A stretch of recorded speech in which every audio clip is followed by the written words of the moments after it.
आसनसोल में विशिष्ट समाज सेवी कृष्णा प्रसाद ने किया शक्ति प्रदर्शन, फिर से भाजपा में शामिल होकर राजनीति में हुए सक्रिय।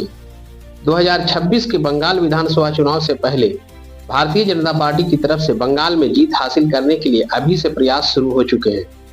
बंगाल में संगठन को मजबूती प्रदान करने के लिए बंगाल के हर जिले में भाजपा की तरफ से लगातार प्रयास किया जा रहा है। इसी कड़ी में प्रदेश के विभिन्न जिलों में परिवर्तन संकल्प यात्रा का आयोजन किया गया है।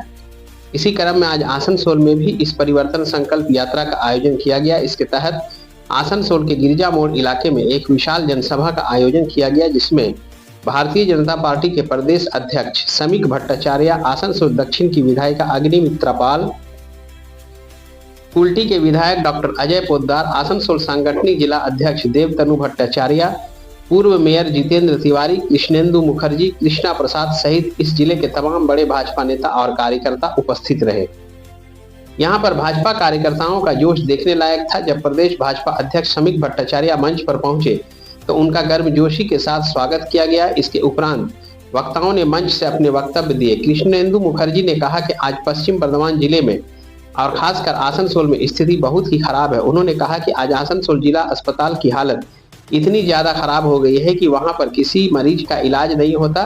कोई भी मरीज वहां इलाज के लिए जाता है तो उसे रेफर कर दिया जाता है, लेकिन उसे तरफ प्रशासन का कोई ध्यान नहीं है। वहीं अग्निमित्रा पाल ने भी टीएमसी पर करारा प्रहार किया। उन्होंने कहा, प्रधानमंत्री नरेंद्र मोदी पूरे देश के साथ साथ पश्चिम बंगाल का विकास करना चाहते हैं, लेकिन यहाँ की सरकार सिर्फ चुनावी राजनीति समझती है। उन्होंने कहा कि आवास योजना के तहत जरूरतमंदों को मकान नहीं मिलता, लेकिन टीएमसी कार्यकर्ताओं को 2 या 3 मंजिला मकानों में होते हुए भी आवास योजना में मकान मिल जाते हैं। उन्होंने कहा कि अगर हम बंगाल को बचाना है तो अगले विधानसभा चुनाव में टीएमसी को सत्ता से उखाड़ फेंकना होगा। वहीं आज के सभा में पश्चिम बर्धमान जिले के विभिन्न इलाकों में सबसे बड़ी संख्या में लोगों ने भाजपा का दामन थाम लिया। समीक भट्टाचार्य ने मंच से घोषणा की कि आज आसनसोल के प्रख्यात समाजसेवी कृष्णा प्रसाद, अधिवक्ता आनंद गोपाल मुखर्जी तथा बाराबनी से सुजीत मंडल के नेतृत्व में बड़ी संख्या में लोगों ने भाजपा में शामिल होने का फैसला लिया है। वहीं एफआईआर को लेकर भी उन्होंने टीएमसी का कटाक्ष किया। उन्होंने कहा कि अक्सर ऐसा देखा जाता है कि मतदान के दौरान किसी के दिवंगत मां या पिता का वोट डालने आ जाते हैं। यह एक ऐसा जादू है जो बंगाल में चुनाव के दौरान ही देखा जाता है।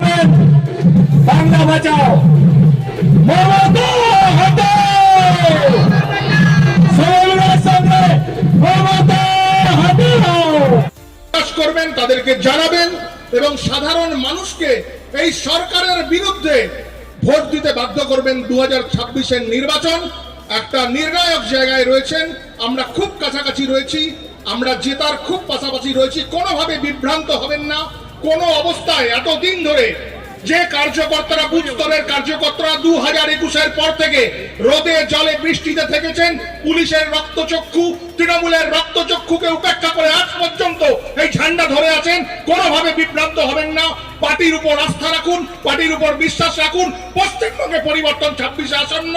ফিরে যান, এখান থেকে সংকল্প নিয়ে যান এবং পাড়ায় পাড়ায় বুথে বুথে মানুষকে বলুন যে 2026 এর এই সরকারটাকে ছুঁড়ে সমুদ্রে ফেলতে হবে। নমস্কার। বন্ধু যাওয়ার জন্য রাস্তার কি অবস্থা রয়েছে, হসপিটালের কি দুর্গতি। হসপিটালে আপনি যান, লাল সবুজ বাড়ি এবং সেখান থেকে রেফার, কোনো ট্রিটমেন্ট নেই গরিব মানুষের। আপনি আসানসোল হাসপাতালে যদি যান, আপনাকে রেফার করে দেওয়া হবে বর্ধমানে। সবার কি যাওয়ার ক্ষমতা আছে নাকি নার্সিং হোমে, আইকিউ সিটিতে, হেলথ ওয়ার্ল্ডে? সাধারণ মানুষ কোথায় যাবে? সাধারণ মানুষের এটা বুঝবার সময়, এটা জানবার সময়, এটা বুঝবার সময় এসছে। তাদেরকে বুঝতে হবে। আমার এখানে যারা উপস্থিত রয়েছেন বুথ স্তরের কার্যকর্তা, যারা দূর দূর থেকে এখানে এসছেন, তারা এখান থেকে ফিরে গিয়ে তারা নিজের পাড়াতে, নিজের বুথে আপনারা বোঝাবেন সাধারণ মানুষকে। এই জলের পাইপ জল সাপ্লাই করতো, কিন্তু 51টা গ্রামে এখনো জল পৌঁছয়নি। ভাবতে পারেন 3 দিন বাদ বাদ জল আসে। মলয় ঘটক বাবু শুনতে পাচ্ছেন? বিধান উপাধ্যায় বাবু শুনতে পাচ্ছেন? 3 দিন বাদ বাদ আপনারা যে পরিবর্তন করেছেন, 3 দিন বাদ বাদ মানুষ জল পায়। ট্যাঙ্কার দিয়েছিলেন, ট্যাঙ্কার, জলের ট্যাঙ্কার। কিন্তু মমতা ব্যানার্জি, আপনার সরকার এতটাই দেউলিয়া হয়ে গেছে, আপনাদের খেলা মেলার জন্য টাকা আছে, রেড রোডের কার্নিভালের জন্য টাকা আছে, কিন্তু যারা কন্ট্রাক্টর, যারা ট্যাঙ্কারে করে জল সাপ্লাই করছে, তাদেরকে পেমেন্ট করার টাকা নেই। সেই ট্যাঙ্কার বন্ধ হয়ে গেছে। जिस स्टेट की सरकार खुद चोरी कराती हो, खुद सिंडिकेट में शामिल हो, उनके कार्यकर्ताओं को क्या कहा जाएगा? मेरे पूर्ववर्ती वक्ताओं ने बहुत विस्तार रूप से आपको कहा है, मैं आपको वापस उल्टी की ओर ले चलता हूं। 59 नंबर वार्ड में गेट के ऊपर असंख्य बांग्लादेशी महिलाएं वहां पर शोषण के रूप में शोषित हैं। उनके साथ बहुत से बांग्लादेशी लोग वहां पर घुसपैठिए हैं, उनके ऊपर सरकार की नजर नहीं है। एसआईआर पश्चिम बंगाल में लागू हो रहा है। एसआईआर के ऑफिसरों को मैं जनाना चाहूंगा कि 59 नंबर वार्ड से लेकर पीछे पीछे 102 नंबर वार्ड तक जिस तरह बांग्लादेशी रोहिंग्यों का वहां पर शरणागत स्थल बन गया है, उसको उजाड़ने का काम करना होगा। एसआईआर के जरिए जहां भारतीय जनता पार्टी के कार्यकर्ताओं ने असंख्य काम किया है, और मैं चाहूंगा ये बचे हुए 3-4 दिनों में जितने लोगों का नाम बचा है, आप पूरी ताकत से एसआईआर का काम करें। 9 तारीख को खोसरा लिस्ट प्रकाशित होगी, उस पर काम करना है। नए वोटरों का नाम जोड़ना है फॉर्म 6 में, फॉर्म 7 में, फॉर्म 8 में। ये हम लोगों को लगातार काम करने की जरूरत है। मेरे जितने बूथ के कार्यकर्ता, मेरी माताओं बहनों से ये करबद्ध निवेदन है कि जितनी लड़ाई आप लोगों ने 6 साल में लड़ी है, अब ये लड़ाई आखिरी दौर में आ रही है। इस लड़ाई को आप लोग अंजाम तक पहुंचाने के लिए 2026 का अभी से कमर बांध ले, कमर कसकर लड़ाई के लिए तैयार हो जाए। 2026 में भारतीय जनता पार्टी की सरकार बनाने के लिए हमें जो कुछ भी करना होगा वो हम सब करने को तैयार हैं। चाहे हमको कुछ भी लड़ाई लड़नी हो, हम उस लड़ाई के लिए तैयार हैं। পতাকা একটু উঁচুতে বাড়িতে রেখে দিন লাল পতাকাকে, কিন্তু এই নির্বাচনে ভোট কেটে অন্যের যাত্রা ভঙ্গ করবেন না।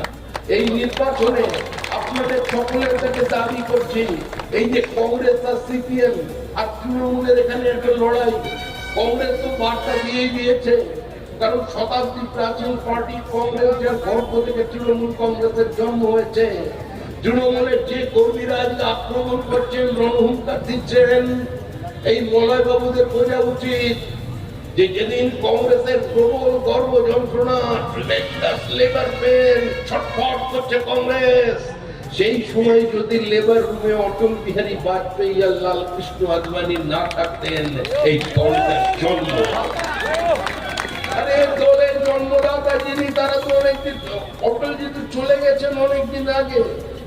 ভারতরত্ন যিনি ভারতবর্ষের মানুষকে নতুন রাজনৈতিক পরিভাষা দিয়েছিলেন, নতুন রাজনৈতিক সংস্কৃতি দিয়েছিলেন, যিনি সংগঠিত অবস্থানের বিরোধিতা কি করে করতে হয় সেই ন্যায়কে তিনি শিখিয়ে দিয়ে গিয়েছিলেন, দৃষ্টান্ত রেখেছিলেন মানুষের সামনে।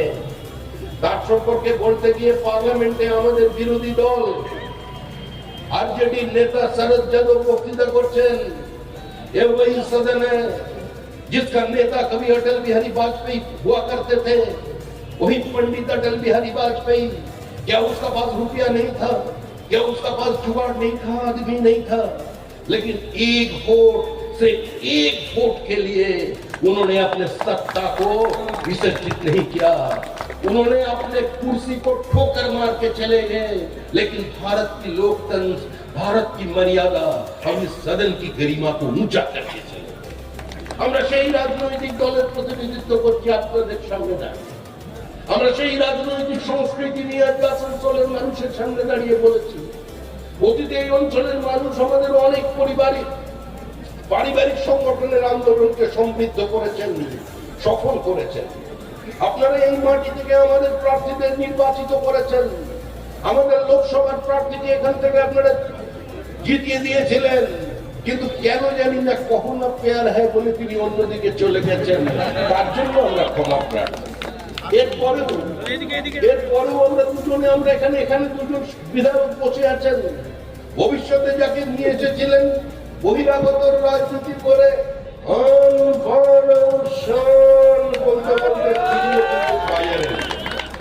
কেউ বাজারে থাকবে না। বিজেপি ছাড়া আসানসোলের কোনো ভবিষ্যৎ নেই, শিল্প সম্ভাবনার আর কোনো স্বপ্ন নেই। যদি বিনিয়োগ চান, যদি বিভিন্ন বন্ধ কারখানার দরজা তালা খুলতে চান, যদি শিল্পাঞ্চলে প্রাণের স্পন্দন চান, কর্মসংস্থানের সুযোগ বৃদ্ধি চান, যদি ঘরের ছেলেকে ঘরে রেখে ভাত খাওয়াতে চান, যদি পরিযায়ী শ্রমিকের স্রোত বর্ধমান থেকে বন্ধ করতে চান, তাহলে এই সরকারের বিসর্জন ছাড়া আপনার সাথে অন্য কোনো রাস্তা খোলা নেই। মুখ্যমন্ত্রী ঈদ উল ফিতরের মঞ্চে গিয়ে বললেন বিজেপি প্র্যাকটিসিং হিন্দু ধর্ম ইজ হিন্দু ধর্ম। এগুলো ঠিক ছিল। কালী জগন্নাথকে নিয়ে টানাটানি করছিলেন, ও পর্যন্ত ঠিক ছিল। আবার বাবরকে টেনে নিচে নামাতে গেলেন। আরে বাবরকে নিচে নামিয়ে পশ্চিমবঙ্গের মানুষ ছেড়ে দেবে নাকি? পশ্চিমবঙ্গের মানুষ কি মনে করছে বাবরকে তার বুকের উপরে বসিয়ে দেবেন মুখ্যমন্ত্রী মমতা বন্দ্যোপাধ্যায়, আর তিনি একদম শান্ত হয়ে বসে থাকবে? রাজ্যের মানুষ এটা হতে পারে না। সারা ভারত রাস্তায় নামবে এই পরাধীনতার বিরুদ্ধে, বিদেশি আগ্রাসনের বিরুদ্ধে, সংস্কৃতির বিরুদ্ধে, আক্রমণের বিরুদ্ধে। আমরা জাতীয় অস্মিতার স্বার্থে মন্দির মূর্তির লড়াই নয়, শুধু রুটির লড়াই নয়, ভারতবর্ষের পরিবারকে প্রতিষ্ঠা করবার জন্য যে রাম মন্দির তৈরি হয়েছে তাকে পর্যন্ত চ্যালেঞ্জ জানাচ্ছেন মমতা ব্যানার্জি। আর কত কি করবেন পশ্চিমবঙ্গের তৃণমূল কংগ্রেস? একটা সরকার এতক্ষণ পর্যন্ত বিক্রি করছে, এতদিন পর্যন্ত সরকার চাকরি বিক্রি করেছে, কয়লা বিক্রি করেছে, পাথর বিক্রি করেছে, এতদিন পর্যন্ত সরকার লোহা বিক্রি করেছে, 100 দিনের কাজ বিক্রি করেছে, 40,000 শিক্ষকের চাকরি বিক্রি করে দিয়েছে। এখন মৃত মানুষের চোখ উপড়ে সেটা পর্যন্ত বিক্রি করে দিচ্ছে ভারততে। আর কত নিচে নামাবেন পশ্চিমবঙ্গ? সারা ভারতবর্ষের যেখানেই যাবেন সেখানেই দেখবেন পরিযায়ী শ্রমিক। কেন পরিযায়ী শ্রমিক? পলিটিশিয়ান নন, মমতা বন্দ্যোপাধ্যায়ের একটা নির্দিষ্ট রাজনৈতিক অভিজ্ঞতা, যে অতি সংঘর্ষে, যে অতি রক্তমাখা, যে অতি বিপরীত পরিস্থিতির মধ্যে দাঁড়িয়ে সিপিআইএম এর সঙ্গে চোখে চোখ রেখে লড়াই করার অতীত। তিনি সোনার চামচে মুখে নিয়ে জন্মাননি, তিনি কোন পলিটিক্যাল লিগ্যাসি বহন করা কোন পরিবার থেকে আসেননি। মমতা বন্দ্যোপাধ্যায় মাটি চেনেন, রাজনীতির গন্ধ শুনতে পান। মমতা বন্দ্যোপাধ্যায় টিয়া পাখি না রাখলেও, জ্যোতিষ চর্চা না করলেও, তার কবিতা দিয়ে, তার ছবি দিয়ে, তার মন দিয়ে, তার চেতনা দিয়ে তিনি ভবিষ্যৎকে দেখতে পান। আর তার জন্য তিনি বারবার মা কালীর কাছে ছুটে যান। একদম পয়লা বৈশাখের দিন সকালবেলায় মা কালী ফাইল নেয়নি, বলেছেন তোমরা যা করেছো এরপরে আমার আর কিছু করার নেই। কালীঘাটের মা কালী এত বড় কালী ভক্ত। মমতা বন্দ্যোপাধ্যায়ের বাড়ি থেকে ডিজি পর্যন্ত কালী ঠাকুরের ওখানে খিচুড়ি বিতরণ করে। আপনারা যারা সাংবাদিক আছেন, মুখ্যমন্ত্রী খুঁটি নাচছেন, ছবি দেখান। কালী ভক্তি আমরা দেখতে পেলাম যে মা কালীকে মাথা কেটে শেষ পর্যন্ত প্রিজন ভ্যানে তুলে মমতা বন্দ্যোপাধ্যায় সরকার নিয়ে চলে গেল। আজকে দিকে দিকে কালী ঠাকুরের উপর আক্রমণ হচ্ছে। মুখ্যমন্ত্রী দেখলেন না এবার তো শুধু কালী দিয়ে চলবে না, এবার অন্য কিছু চাই। আবার শুনছি এখন নাকি কুয়াশা চলে গেছেন, 700 কোটি টাকার জমি 1 টাকায় দিয়ে দিয়েছেন হিডকোকে। এবার ধরেছেন জগন্নাথ দেবকে। জগন্নাথ দেব বলছেন আমি না, এটা আমার জগন্নাথ ধাম। মুখ্যমন্ত্রী বলছেন আমি তোমায় ছাড়বো না। জগন্নাথকে নিয়ে টানাটানি শুরু করেছেন, নিয়ে টেনে নিয়ে চলে এসেছেন পুরীতে। পুরী থেকে ওখানে থেকে গন্ডগোল হলো, মুখ্যমন্ত্রী গেলেন পুরী থেকে, এখন নিয়ে এসেছেন এই দীঘার পাড়ে। কারণ জগন্নাথ দেব পরে ভেবে চিন্তে দেখেছেন, আরে যে রবীন্দ্রনাথকে চ্যালেঞ্জ করতে পারে। রবীন্দ্রনাথ গীতাঞ্জলি লিখেছেন, উনি কথাঞ্জলি লিখেছেন, রবীন্দ্রনাথ বিশ্বভারতী করেছেন, উনি তার গেটের সামনে বিশ্ব বাংলা বিশ্ববিদ্যালয় দাঁড় করিয়ে দিয়েছেন। জগন্নাথ দেব ভাবছেন, আরে রবীন্দ্রনাথই যখন নিজের এখানে ভয় পেয়ে ঢুকিয়ে গেছে, আমি ফালতু ঝামেলায় গিয়ে কোনো লাভ নেই, তাই আমি চাই একটু ওনার সঙ্গে যখন যেতে চেয়েছেন যাই। জগন্নাথ দেব চলে এসেছেন এখানে। প্রথমে বলা হলো কি 200 কোটি টাকা, এই যারা এখানে দাঁড়িয়ে আছেন আপনাদের টাকা, আমার টাকা, আপনার টাকা, যা আমরা প্রত্যক্ষ বা পরোক্ষ করের মধ্যে দিয়ে রাজ্যের কোষাগারে সঞ্চয় করেছিলাম, সেই টাকা ব্যয় হচ্ছে ধর্মাচরণের কাজে। করতে পারেন না, তাই নতুন নাম দিলেন কালচারাল সেন্টার। একদিনের মধ্যেই 360 ডিগ্রি ঘুরে গিয়ে জগন্নাথ ধামের আবার হেচকিউটি হলো কি? এ তো ধাম নিয়ে চলে গেল, এ তো পুরীর পতাকা অন্যদিকে ঘুরিয়ে দেবার কথা বলছে। তাই জগন্নাথ দেব আশ্বস্ত করেছেন, আমি তোমার সমস্ত মনোবাঞ্ছা পূর্ণ করব।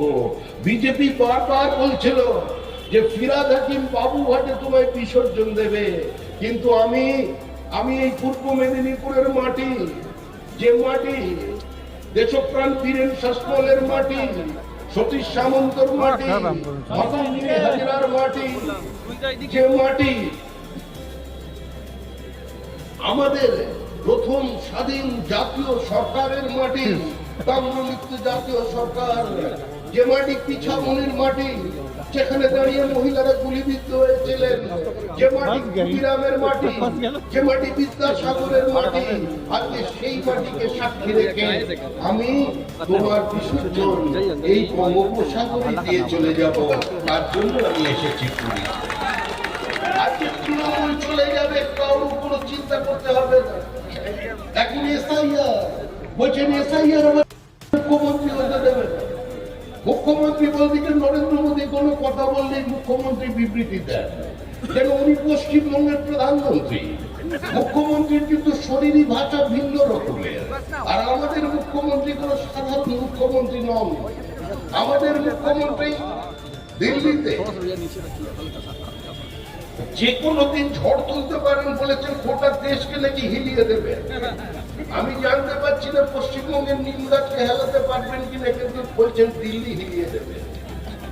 কারণ আমাদের মুখ্যমন্ত্রী লন্ডনে রবীন্দ্রনাথ শেক্সপিয়ারের মিটিং করাতে পারে, আমাদের মুখ্যমন্ত্রী রাকেশ রোশনকে চাঁদে পাঠাতে পারে, আমাদের মুখ্যমন্ত্রী গান্ধীজির অনশন রবীন্দ্রনাথকে দিয়ে ফলের রস খাইয়ে ভেঙে দিতে পারেন, আমাদের মুখ্যমন্ত্রী ছবি আঁকতে পারেন, আমাদের মুখ্যমন্ত্রী কবিতা লিখতে পারেন, আমাদের মুখ্যমন্ত্রী গীতিকার, আমাদের মুখ্যমন্ত্রী সুরকার। পাপিলাইড়ি বলে গিয়েছিলেন যে তোমার লেখা গানে এবার আমি সুর দিয়ে গাইব। সাধারণ মুখ্যমন্ত্রী নন, ইনি অসাধারণ। নরেন্দ্র মোদীকে দেখলেই যেন কিরম একটা হয়, কুছ কুছ হতা হ্যায়। हम किसी से कम नहीं, বললেন আমি মানবো না। কি মানবেন না? বলছেন আমি সার মানবো না। কেন মানবেন না? অবশ্য মমতা বন্দ্যোপাধ্যায়ের মতো আমাদের হৃদয়টা অতটা বড় নয়, তার জন্য আমরা ক্ষমা প্রার্থী। আমাদের মুখ্যমন্ত্রী সিংহ হৃদয়, আমাদের মুখ্যমন্ত্রী কবি মন, আমাদের মুখ্যমন্ত্রী বলছেন যারা মারা গেছে, লক্ষ লক্ষ মানুষ যারা মারা গেছে পশ্চিমবঙ্গে গত 10 বছরে, তারাও তো কারো ভাই ছিল, তারা একটা সোজা হয়ে যান দাদা ছিল, বাবা ছিল। আজকে তারা কেন বাইরে থাকবে? তাদেরও ভোটার লিস্টে টেনে আনে চলে গেছে। আমি তাদের ভোটার লিস্ট রাখবো। ওরা জগতের মায়া কাটিয়ে গেছে, কি হয়েছে? ভোটার লিস্টের মায়া কাটাতে পারেনি। আর সত্যি উপরের মানুষদের টান থাকে ভোটার লিস্টের প্রতি। আমার মা আর বাবা ধরুনে চলে গেছেন 18 দিনের ব্যবধানে। সেকেন্ড ফেজে আমি বিধাননগরের অধিবাসী ভোট দিতে গিয়েছিলাম সকাল 9টায়।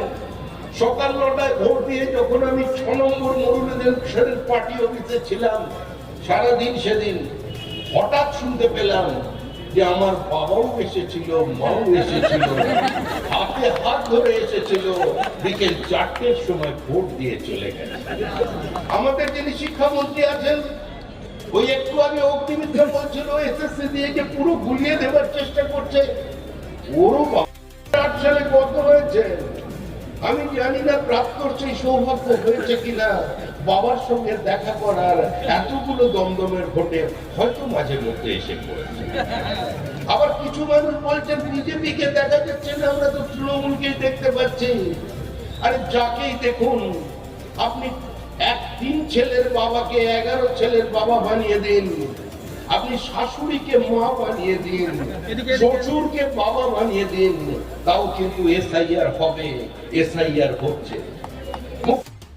যাত্রা দেখেছিলাম, বাবা কেন চাকর না, বাবা চাকর। এতদিন না যাত্রা চলতো ছেলে আসামি, বাবা আসামি, ছেলে জজ। তারপরে আমরা যাত্রা শুনলাম কি, যে মা কুমারী মেয়ে চললো শ্বশুর বাড়ি। আজকে সব এসআইআর একাকার হয়ে গেছে। বলছে বাবা ভাড়া পাওয়া যাচ্ছে পশ্চিমবঙ্গের, বাবা ভাড়া। এখন নতুন যাত্রাপালা আসছে, শ্বশুর কেন বাবা। ওই সচিন কন্দার গান ছিল না, 6 মাসের এক ছিল, 6 মাসের তো 6 মাসের এক কন্যা ছিল, 9 মাসে তার গর্ভ হলো, আর 11 মাসে 3 মাসে তার 11টি, 9 মাসে তার 11 সন্তান। আমরা ভেবে করবো কি? আরে মাত্র 2 বছর আগে 3 ছেলের যে বাবা ছিল, আজকে দেখছি 11 ছেলের বাবা। কোন ফর্ম ফিল আপ করেছে বিএলওদের কাছে?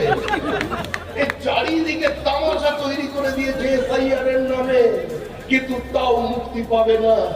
তৃণমূল কংগ্রেস যদি মনে করে থাকে বিএলওদের পার্টি অফিসে বসিয়ে রেখে বিএলওদের দিয়ে ফলস ডকুমেন্ট সিস্টেমে আপলোড করিয়ে দিয়ে পঞ্চায়েত অফিস থেকে গোটা এসআইআর ব্যবস্থাকে প্রভাবিত করে, বিএলএদের ভীত সন্ত্রস্ত করে, বিএলএদের গান পয়েন্টে রেখে মহিলা বিএলওর স্বামীর উপরে প্রাণঘাতী হামলা করে গোটা এসআইআর সিস্টেমকে চেঞ্জ করে দেবেন, ভুল করছেন, মূর্খের স্বর্গে বাস করছেন। যারা যাবার তারা যাবে, যারা যাবার তারা যাবে।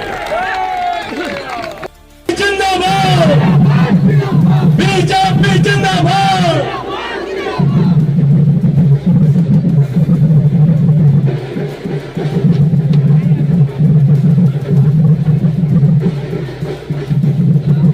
আমরা বাংলা বাঁচানোর জন্য এই পরিবর্তন সংকল্প সভা। কার হাত থেকে বাংলাকে বাঁচাতে হবে? কার হাত থেকে বাংলাকে বাঁচাতে হবে? সবাই বলবেন বাংলা বাঁচাও। মমতা